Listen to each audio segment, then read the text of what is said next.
Kung matatandaan ninyo, nung nakaraang araw ay nagpurga tayo sa ating mga alaga. And then, kahapon, sinigundahan natin yan sila ng pagki-cleansing gamit ang organic material. At sa pagsasagawa ng mga yan, maaaring na-disrupt natin yung balance sa kanilang guts o yung tinatawag ng mga biomes dun sa kanilang guts, dun sa kanilang digestive system, lower digestive system. So, ang gagawin natin ngayon ay bibigyan natin sila ng probiotics para maibalik yung magandang rhythm ng kanilang digestion.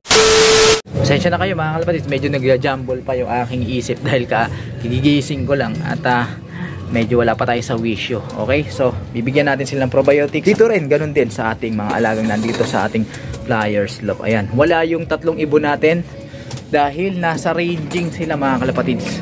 Pinakawala natin sila kanina at hanggang ngayon magkakalahating oras na hindi pa rin sila bumabalik. Pasintabi sa mga kumakain, nag-aalmusal dyan. Ayan, tignan nyo, pagkatapos natin silang ipurga at i-cleansing, tignan nyo mga kalapatids, medyo disrupted pa yung kanilang mga dumi. Sabog-sabog lang kasi kinalkal ko na yan, tinignan ko kung may nilalabas pa ba silang mga parasites kasi di ba nagpurga nga tayo and then bigay tayo ng bawang, yung mga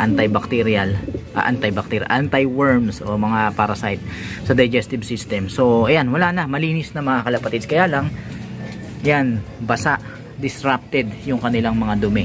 Kaya para maibalik yung maayos na metabolism, para makita natin yung kanilang mga dumi na maayos, napakasimple lang yan, probiotics lang yan at grits, yun lang ang sekreto dyan mga kalapatids. Ayan, may lumanding sa bubong natin, mukhang nagdapo na yung ating mga alaga, yung tatlo, mukhang bumalik na. Papakainin na natin yan sila and then ihahanda na natin yung tubig na may probiotics na ibibigay natin sa kanila. Sa mga hindi pa nakapag-subscribe dyan, mag-subscribe na kayo, hit nyo na notification bell para updated kayo sa ginagawa nating kwentuhan, nakapupulutan ng mga kaalaman. Ito na yung grisel natin na pang summer, oh. Uwiin talaga tong ibon natin na to mga kalapatids. Hindi mahilig tumambay, ayan. Oh, di ba? Pagkatapos lumipad, diretso pasok yan. Tinitraining natin yan sila na huwag magtatatambay. Huwag lang itong maiimpluwensyahan ng mga tambayeros. Ayun, pumasok, di ba? Hindi pa natin tinatawag yun. Galing ng ranging yan mga kalapatids. Bigyan ko muna ng reward para nasasanay siya na sa tuwing papasok siya dito, may mahihita siya dito sa ating Flyers Loft. Bigyan natin yan ng reward. Sige. Oh. Yan. O, di ba? Para gaganahan laging pumasok mga kanubi yung inyong mga alaga na pumasok sa inyong Flyers Loft. Huwag kayong magpapakain ng mga ibon sa labas kasi pagka hinagis-hagis lang natin dyan sa sahig, sa labas ng kanilang kulungan, para saan pa? Para sila pumasok. Nandun na yung kailangan nila sa labas, sa paligid ng kanilang kulungan. Ang magiging resulta nun ay tatambay yung inyong mga alaga. Papasok na lang pagka matutulog o gabi na. Okay? So, para maiwasan yun, pakainin nyo sa loob. Patukain na natin tong mga to para mamaya mabigyan natin sila ng tubig. Okay? Yan. Masyadong atat tong ibon na to Hindi pa nga naka-ready. At ito, syempre dito sa ating breederan, wala nang laman. Bigyan natin yan. Kasi kailangan yan ng mga inakay natin na sinusubuan. Ayun yung mga ibon natin mga kalapatids. So, lumalaki naman at nag-strive naman itong yung nababansot na yan. Parang grisel din ata ito no? Itong mga nakaraan puro grisel yung inilalabas ng ating ibon.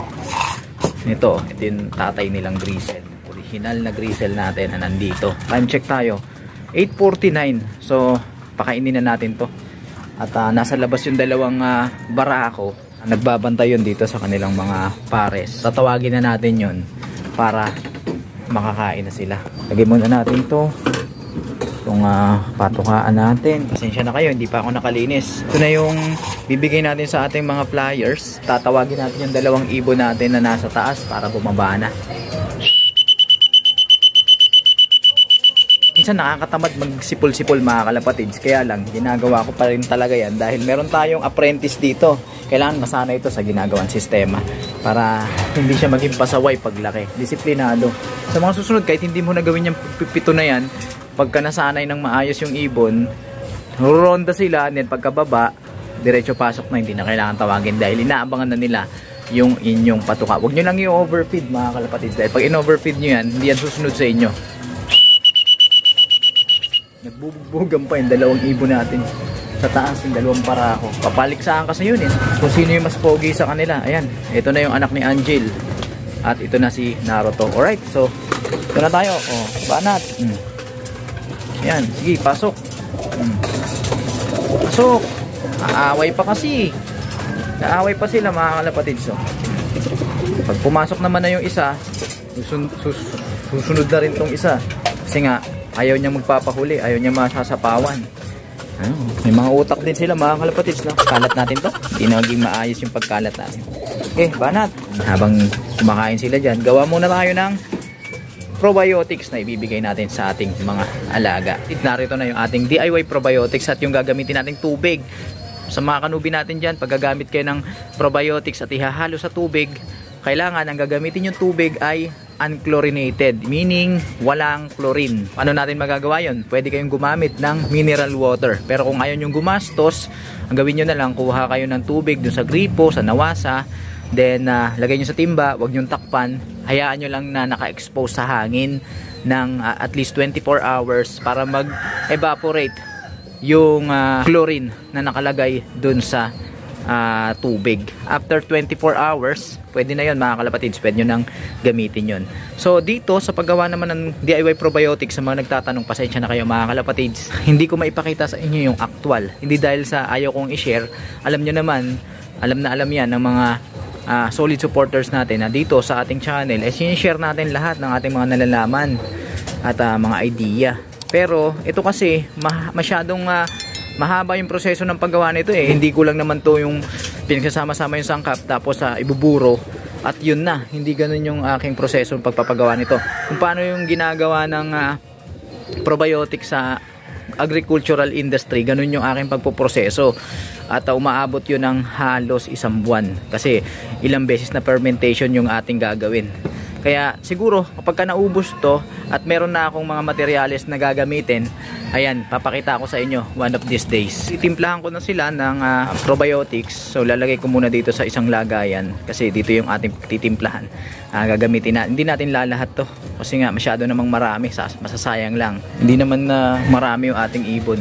So ito yung ating gagamitin. Lalagyan ko lang yan ng kaunting probiotics na naririto. Okay, so wala namang ano yan mga kalapatids na kanubi, wala namang dosage yan. Sa konting patak, libo-libong bacteria o lactobacillus or good bacteria yung naririyan. Kaya kumulay lang mga kalapatids. Tignan nyo kung gaano katipid tong aking lactobacillus na probiotics. Ganyan lang, tapos sinahalo ko lang. Ayan. Ang pinaka ko lang yan, consideration ko lang dyan, yung lasa kasi may molasses yan. Tapos oregano, ano ba yung mga pinaglagay ko dito? Malunggay, mga extract. So siyempre may lasa yon mga kalapatids. Pagka masyadong matapang yung lasa, ayaw yan ng ating mga alaga.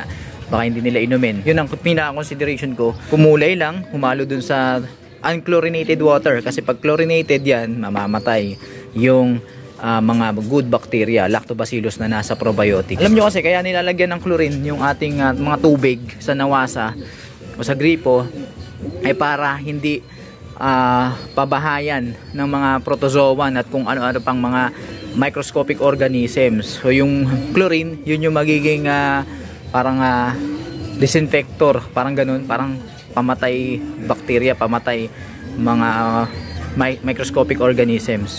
Kung direktang tubig sa gripo yung gagamitin natin, mayayari yung ating mga good bacteria na nasa probiotics. Nagkakagulo na dito sa ating mga alaga. Tignan natin. Ayan, tapos na sila kumain mga kalapatids at tinira nila na naman yung mga barley at pagka ganyan, alam natin na had enough na yung ating mga alaga. Ito, gusto niya pa kasi nga nabubugbog siya. Ayan muna natin, paubos na muna natin sa kanya yan mga kalapatids para pagka inilapag natin yung kanilang tubig, solve yung ating mga ibon. Ayun, may nag-aaway doon. At ito, kinakalapit tayo nito na anak ng ating 6 overall champion na si Angel. Naglalambing. Gusto manghingi ng ng pagkain. Pero siyempre hindi na natin bibigyan yan dahil meron pa sila doon. Hindi nga nila inuubos ma-i-spoiled yung mga yan. Kailangan kung ano yung nandyan na inilagay natin, kakainin nila. Kaya ikaw, huwag mo na akong lambingin dahil baka mamaya bigyan pa kita ng pinaka-favorite mong sneaky mix. Alam nyo naman, maaarte yung mga to. Gusto, sneaky mix pa. Yan. Kain ka dun, dali. No animals were harmed during the filming of this video. Okay, yan. Op. Oh. Lumabas. Yan, lumabas siya. Hindi natin yan siya dyan papainumin sa kung saan. Kailangan dito rin tayo magpapainom, mga kalapatids na kanubi, sa loob ng ating flyers loob para maiwasan yung tambay-tambay. Kung gusto niya uminom, pumasok siya para makainom. Sasalinan ko na, mga kalapatids, yung kanilang painuman para matapos na tayo sa ating ginagawang routine sa umagang ito. Ito yung ating paiinom sa kanila. Magkakaugnay yan. Una, lilinisin natin yung kanilang mga parasite sa panloob na sistema nila, and then kikleansing natin sila para ma-prevent yung kung ano-ano mga sakit. Sa pagsasagawa nun, maaari natin ma-disrupt yung balance sa kanilang guts, yung mga biomes na nandoon. Para maibalik yon, kailangan natin syempre ng probiotics at grits. Alright? So yun, mga kalapatids, maraming salamat sa inyong pagsama dito sa ating munting tambayan, sa pakikinig sa ating kwentuhan. Sa mga hindi pa nakapag-subscribe dyan, mag-subscribe na kayo, hit nyo na notification bell para updated kayo sa ginagawa nating kwentuhan, nakapupulutan ng mga kaalaman. Mag-like, comment, share sa video ito kung yung nagustuhan para marami pa ang maabot ng ating programa. Paano, mga kalapatids? Teka lang, ito pa pala napapainom. Ito, painumin na natin to. Magpapaalam na tayo, hindi pa na pala natin napapainom tong mga to eh. Oh, yan, sige, inom. Oh, di ba? So, hindi masyadong irritable sa kanila, mga kalapatids, dahil hindi ganun katapang yung pagkakahalo natin ng probiotics. Sige, hindi yan. Medyo phobia sila dahil kahapon ay may lasa dahil herbal juice yung binigay natin sila sa kanila maghapon. Kaya ayan, nag-aalangan. So yun lang, mga kalapatids. Kita-kita tayo uli sa inyong ay mga ibon yan, pauwian ngayon. Ano ba araw ngayon? Ayos ah. Kita-kita tayo uli sa susunod nating episode. Peace out.